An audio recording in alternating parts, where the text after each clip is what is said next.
In the past week, we have been melting as we were experiencing an extreme heat wave here in Europe, which made me think, could a 100-year-old invention keep us cool in the future as these heat waves will become more frequent and more extreme? Well, the answer to that is most likely yes. This ancient technology could potentially play a huge role in our modern lives if the researchers, engineers, and architects figure out a way to implement this in our modern urban areas. Of course, we have to take microclimatic conditions into account, and it very much depends on local weather and the possibility of modifications to existing buildings. But it could possibly be that the wind catchers from ancient times may be the air conditioning of the future. My name is Kaylee, and in this video we are going to take a look into the ancient invention of wind catchers, most notably in the city of Yazd, which is a city located in Iran with some unique Persian architecture. This video is sponsored by Brilliant, but as always, more on the sponsor later in the video.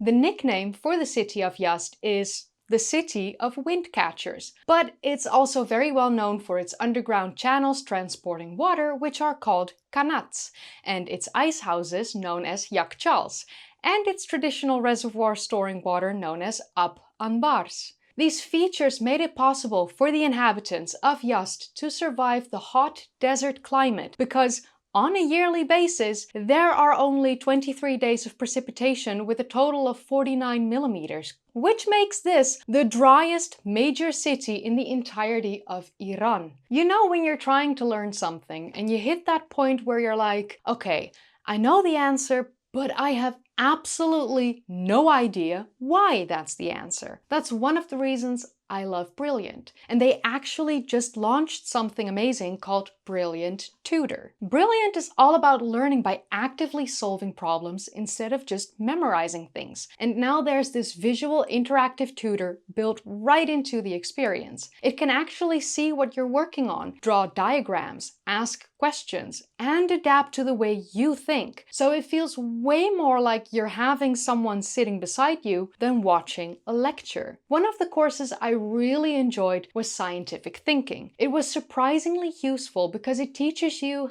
how to evaluate information, spot flaw reasoning, question assumptions, and think through problems more clearly. I think those are skills that are valuable no matter in what field you're interested in. What I like most is that Brilliant doesn't just hand you the answers. It guides you through the process so you actually understand how to think through a problem rather than simply memorizing the solution. If you're curious about the world and you enjoy learning new things, I definitely recommend checking out Brilliant. Click the link below in the description or scan the QR code to get started with Brilliant's tutor for free. You can upgrade to premium to unlock all courses. And right now, History with Kaylee viewers can save 20% off an annual subscription at brilliant.org/history with Kaylee. The city of Yazd was put on the World Heritage Site list by UNESCO in 2017, and that was largely because of the wind catchers in the city, because the city of Yazd might have the largest number of wind catchers in the entire world. These wind catchers are one of the biggest reasons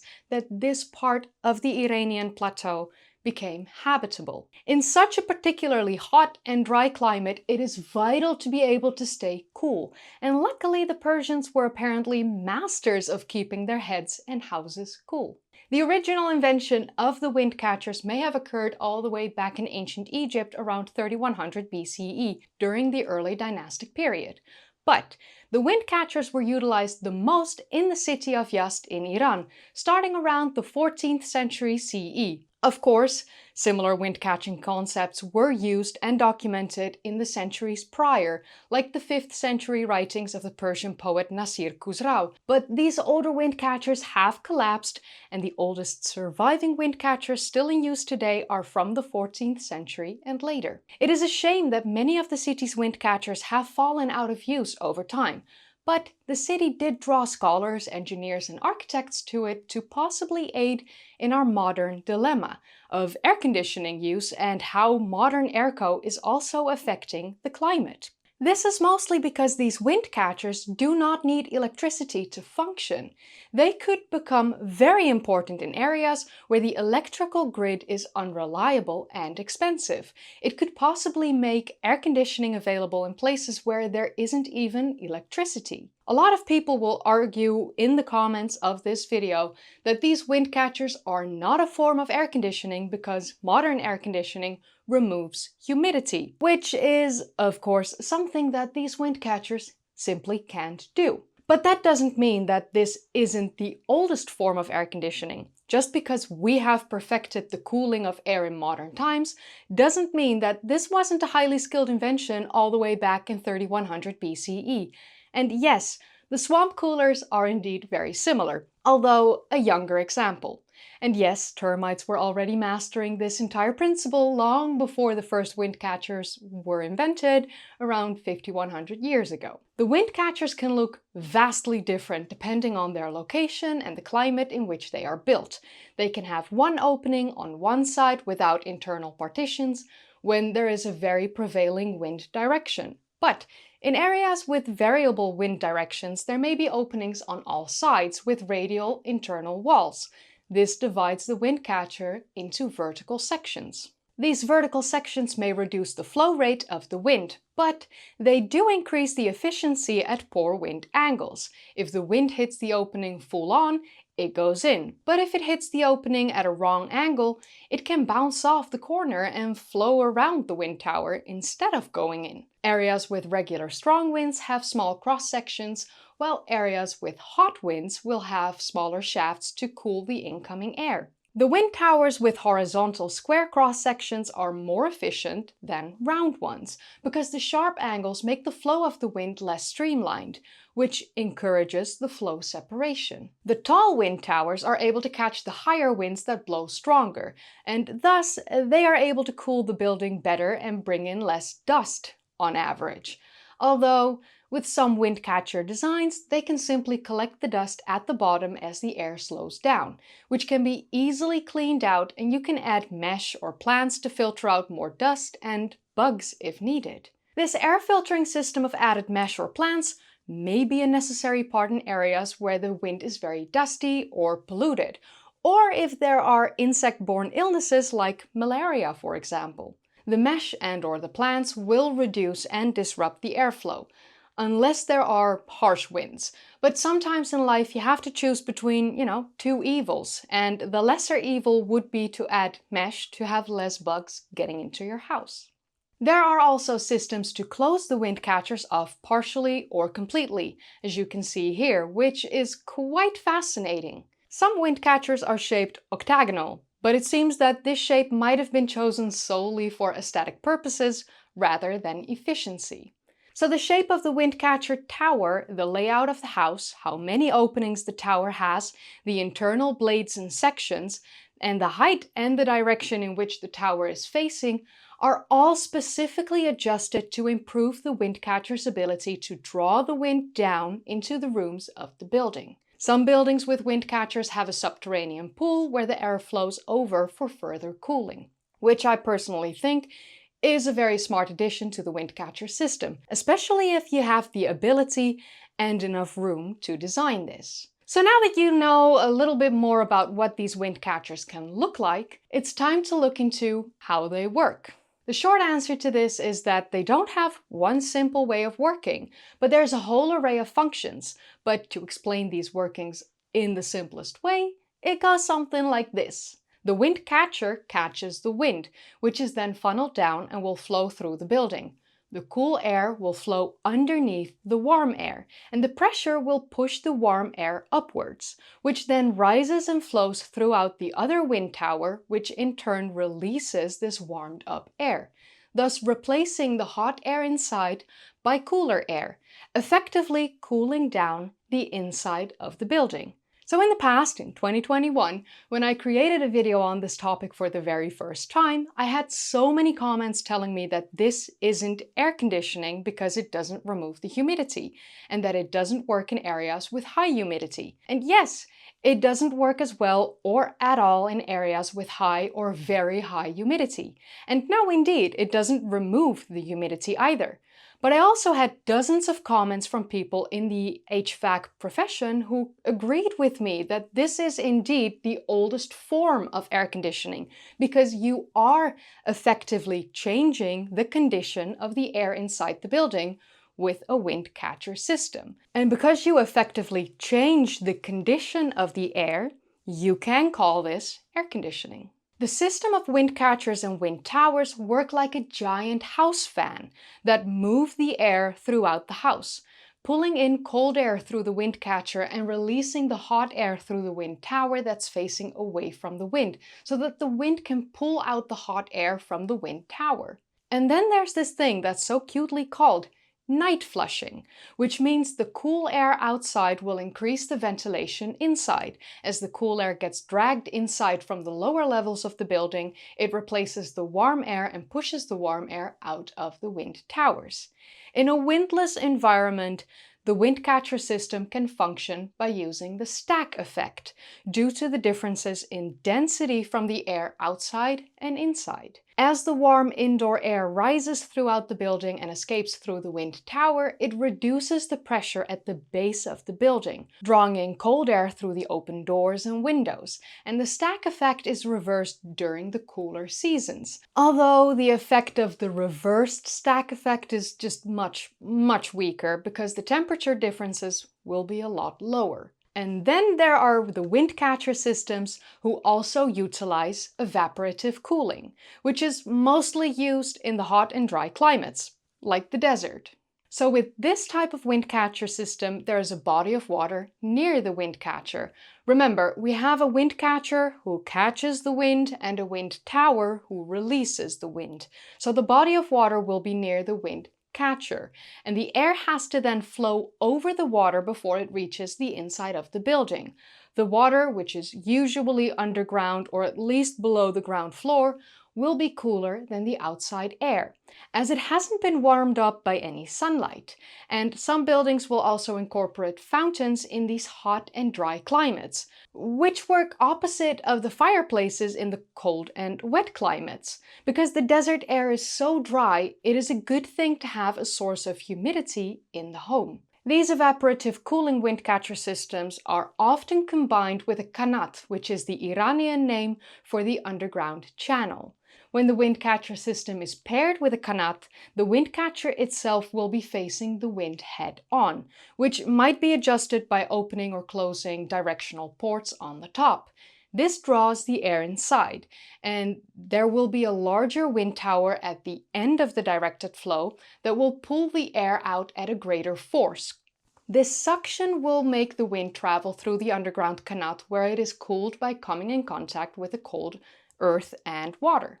The air is evaporatively cooled at the same time. When some of the water evaporates when the hot and dry surface air flows over it, this humidifies the dry surface air before it flows through the building. When the evaporative cooled air flows through the building, it decreases the temperature inside while also humidifying the building before it flows out through the larger wind tower. The possible largest wind catcher is located at the Daulat Abad Gardens in, you guessed it, Yazd, Iran.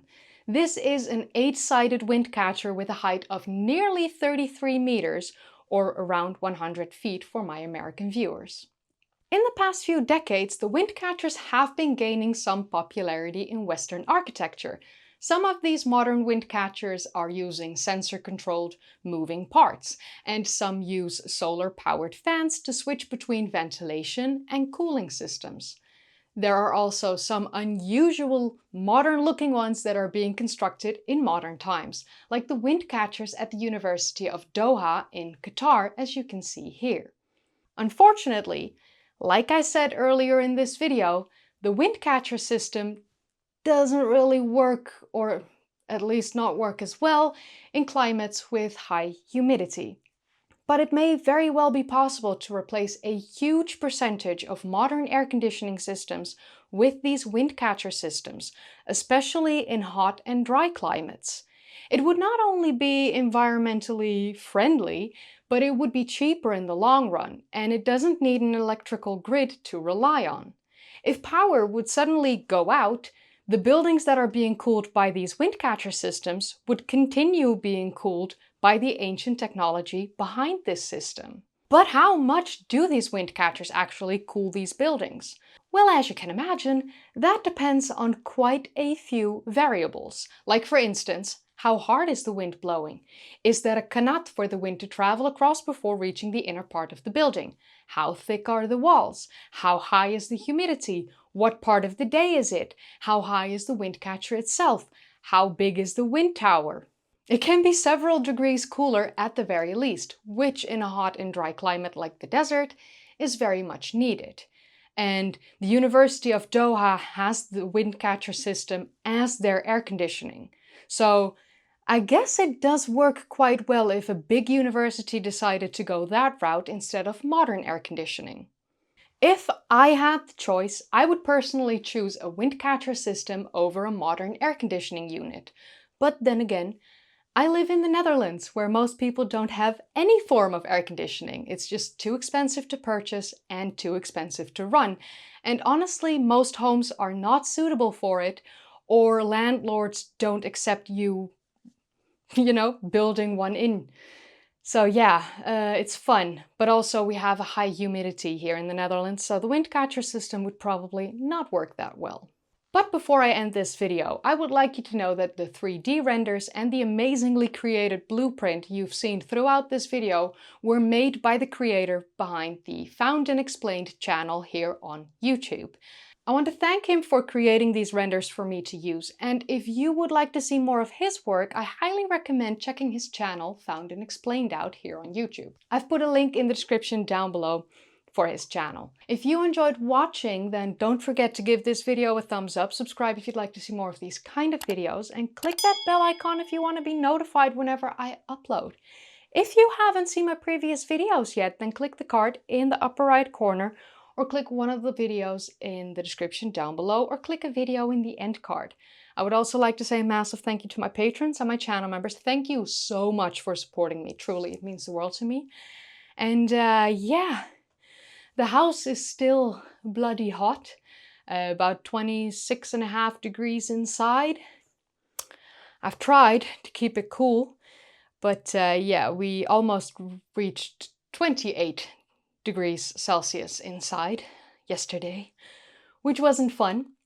And thankfully today it's 22 degrees outside, 22 degrees Celsius outside, but yeah, there's no wind, so I guess the heat is stuck in this house.